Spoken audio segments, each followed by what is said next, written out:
Broadcasting live from the Business Radio X studios in Pensacola, Florida, it's time for Pensacola Business Radio.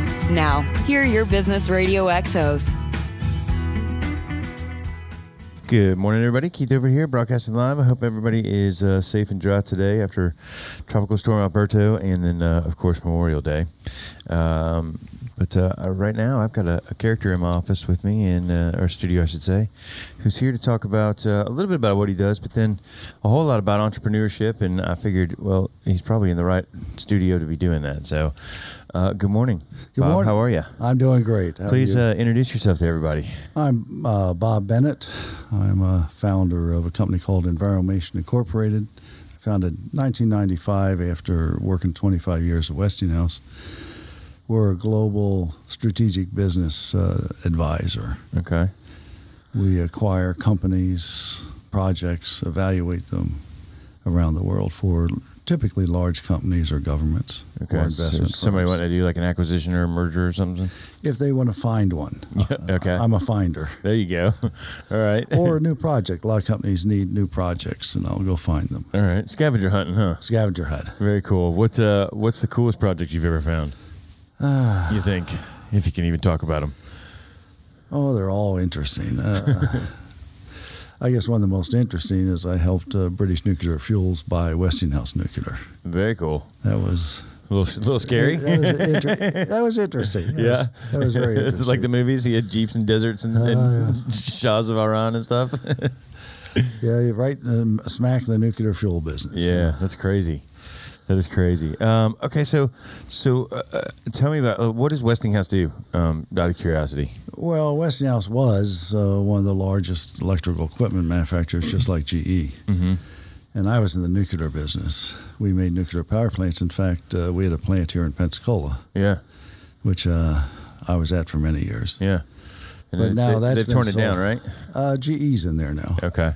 But they've moved on. They've sold off all their businesses, and Westinghouse Nuclear's been sold 2 or 3 times now. Yeah.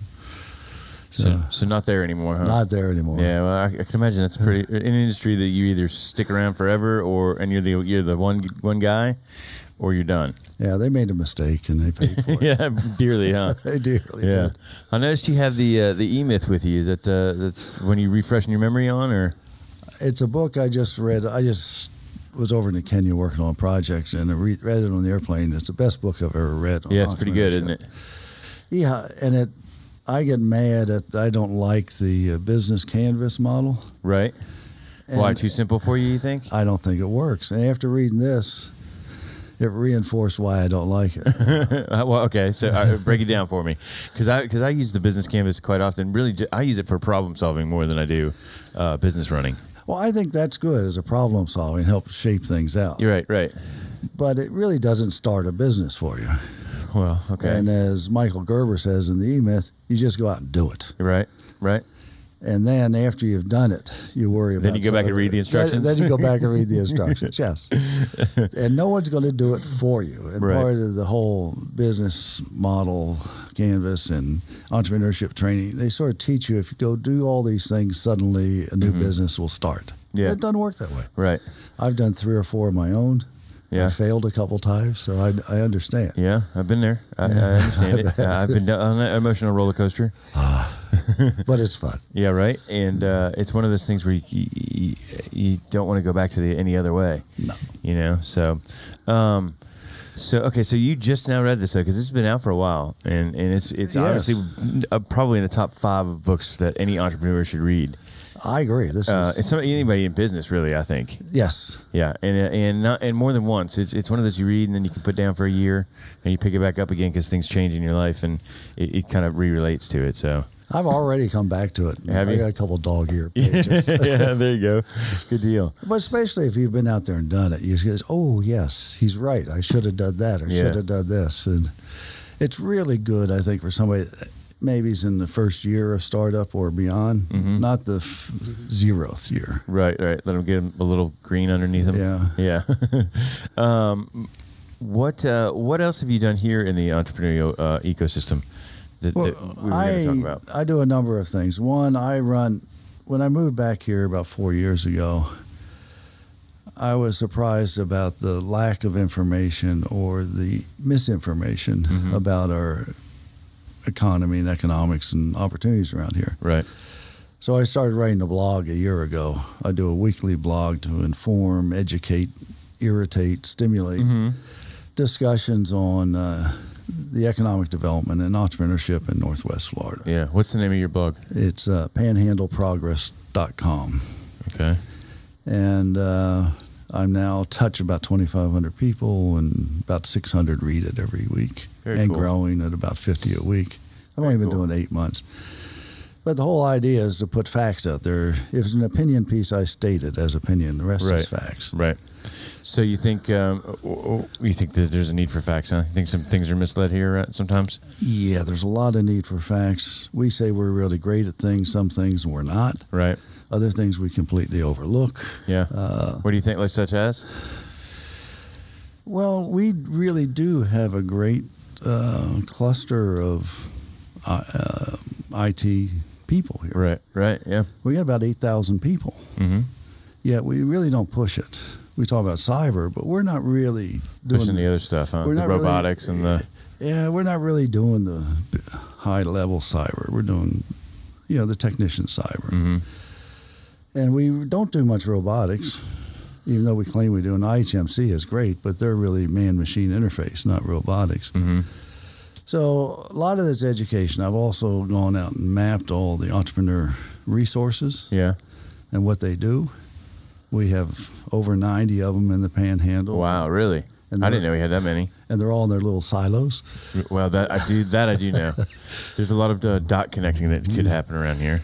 And I also do mentoring to startups and veterans. I mentor during the veterans training. And so those are some of the things I'm doing. The other project I have underway right now is I am out interviewing. My goal is 20 startups here that have been successful. Right, okay. And why. Right, okay. How many have you found so far? I've been through 10. Okay. There's people like App River, Iris, those kinds of companies that the area likes to take credit for, and ask them how they got started, what resources they drew upon, right, where they had help. And do you think we're lacking? What resources do you think we're lacking out of those 90 that you found? We lack the bridge from education and support to reality. Okay. And somebody telling them, hey, that might not be a good idea. Well, a number of places where I lived before in Danville, Virginia, which is the same size as here, they had something called a launch place that did that transition. It helped take budding entrepreneurs and get them actually set up in business and running, right, and mentored and overseen. A little bit of seed capital, not a lot of money. And so they actually did it. Their focus was not on providing training or something. It was just to get these people started up. Right. And in their first 2 or 3 years of operation, they've gotten about 30 companies started in that town. And the requirements are they set up in that town. Yeah. And so I think something like that here worked very well. Or a knowledgeable little entity that could take people and get them to the right people, vet them, right, vet both sides, can talk real money. Right. They can talk money talk. People claim there's no money in this town. There's money here. Yeah. You just got to know where to go get it. Well, you got to have something they want. Well, that's true. Well, I mean, that's true anywhere, right? You got to solve a problem and you got a product. So far, I haven't drawn firm conclusions. My goal is once I have a conclusion is to try to propose a solution and then go try to implement the solution. But of the ones I've talked to so far, all of them had a little bit of their own money to start with. Right. Not a lot. Right. Just a little bit. Just a little bit. They all just went out and did it. Not one of them's been to an entrepreneurship course. And virtually to the man, not one got support out of the area from any of the organizations. Okay. Even when they asked for help. Really? So, and these are the successful ones. Part of me totally believes that. Yeah. Yeah. Yeah. If these are the successful ones, it's, that have lack of fear. Uh-huh.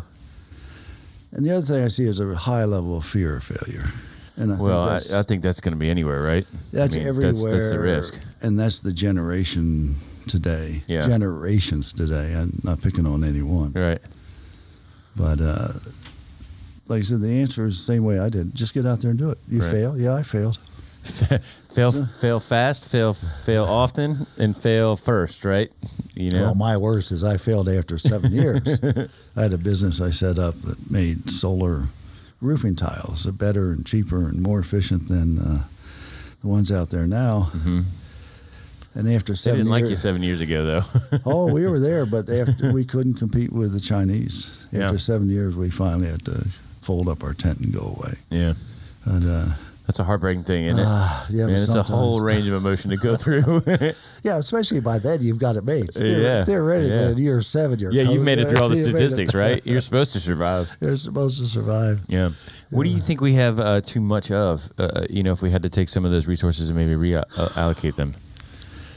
Well, you have too much? Well, what I think of the resources we are wasting is we spend millions every year. We spend just $1 million out of this county every year on economic development. Yeah. Chasing the big score, generating a few jobs, doing virtually nothing for the local community other than a little bit here at CoLab. Those monies could be much better spent helping grow local businesses, creating new businesses. Yeah. Last year they spent over $1 million, Florida West did, $1.3 million, and created 0 jobs. And that $1 million should create a job or two, huh? Would go so far in building our local entrepreneur ecosystem if we had the right people running it. Uh-huh. Just a seed fund, just a $500,000 seed fund with a real financial manager would make a huge difference. Sure. And I think that's where I don't think it takes a lot of money to make this next step. But there needs to be more of a focus. And some organized form of movement. And the other thing needs to be is some community buy-in. Yeah. Which it's not strong right now, but the people on the entrepreneur side haven't reached out to try to get the community to really buy in. Right. Entrepreneur development. Yeah, so do you think it's both sides then? Oh, yeah, it's both sides. And I don't blame the ones that haven't been touched, But if you're in the entrepreneurship development, you should be out there trying to recruit the community leaders to help you do this. Right. And since we're all seem to be in little silos, they all focus in their little box. They're more interested in doing their training than they are in actually the engaging with another human being. Yeah. There's that. It's sort of that perpetual thing that happens where you just keep taking your self-improvement classes or your leadership course. You're thinking, eventually, at some point, you have to stop reading the books and actually do something. Right. And then you run these competitions. And I have nothing against the competition. It's a good way to get funded if you can make it. But the purpose to me of the competition is to get initial funding and then go do something. Right. But it seems I've run into a number of people now that the purpose of it is to compete, do the next competition. Their business model is competitions. Right. There's certainly an ego trip that goes with it and all this. And I ran into one guy who's taken the entrepreneurship training courses 5 times. Why? Because it feels good. Your cohort. It makes you feel good. Right. So, I'm all for the competitions if it acts as seed money to get moving. Yeah. But if it's just, another, here's some money. Right. So what if can people contact you and use you for a resource for any of this? Like, do you still do your consulting services and all that? I do all my consulting services. Most of the economic development stuff I do for free. Yeah. For entrepreneurship, that's just giving back to the community. Sure. So they can reach me through my business website, or they can reach me through my blog. Okay. Just email me, and I'll be glad to talk to anyone. Yeah. Okay. So I got time. I make time. Are you sort of semi-retired, but not really? You just don't have the set schedule anymore. Well, and I really, in my prime business, I only, like I said, work for pretty much people I've known. I worked for before. They find me. I don't find them. Right. It's I got a project. Will you do it? Right. And I go do it. Very cool. And that keeps me busy probably 50% of the time. Yeah. Yeah, that's enough for me. So anything interesting you're working on now that you can share? What was the Kenya stuff? I'm doing working to set up a company, helping a company set up there as a solar systems integrator for Kenya. Uh-huh. And they got a lot of good projects coming. I'm working also with another company to get them set up to provide potable water systems. Very cool. In Kenya on a concession basis. Right. And then I'm working in Pakistan on a Holy cow. very large solar pumping project. Yeah. That's still dangerous territory, though, isn't it? Yeah, but you wearing a hard helmet when you go in there? I've been there working there 20 years. Wow. And then I'm doing an ethanol project in Pakistan. Okay. And I might get dragged into a nuclear power project in Kenya, too. Yeah, well, you said you got some experience. So. I got a lot of experience. Yeah. That sounds like you're getting dragged in then, doesn't it? It sounds like they're coming to you first. Well, again, I know everybody in that industry that's senior. Yeah, right. We're the ones that started it back in the 60s, the commercial power nuclear. Yeah. So there's groups of us around the world that know everything. Right. And if you need something, we can assemble 3 or 4 or 5 people and suddenly anything you want. Right.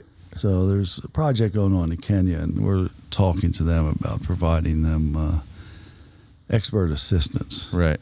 Yeah. More guidance than anything else, not doing guidance. Right. So well, that's good. I would hope people with nuclear power had guidance. Yeah, they need it. Very cool. Well, we're getting to the end of our time here, Good. but is there one, a place to contact? Again, let's give them a website, and then 2, if there's any last sort of call to actions that you'd like anybody to get in touch with you about or get some help from you with, please let us know. Okay. I can be reached again through www.enviromationinc.com or www.panhandleprogress.com. And just send me an email. I'm always willing to talk about anything. I got time.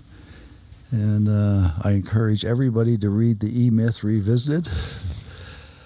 I'd also like to put a plug in for a friend of mine here who's going to be doing lunch and learns for startups, teaching the real things you need to know, not the things they teach you in the courses. Very cool. Okay. Well, it's certainly been a pleasure being here today. Yeah, absolutely. Well, we thank you for coming in, definitely.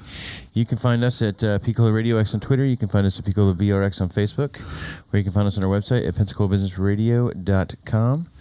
And this has been Pensacola Business Radio, where business is good and your work matters.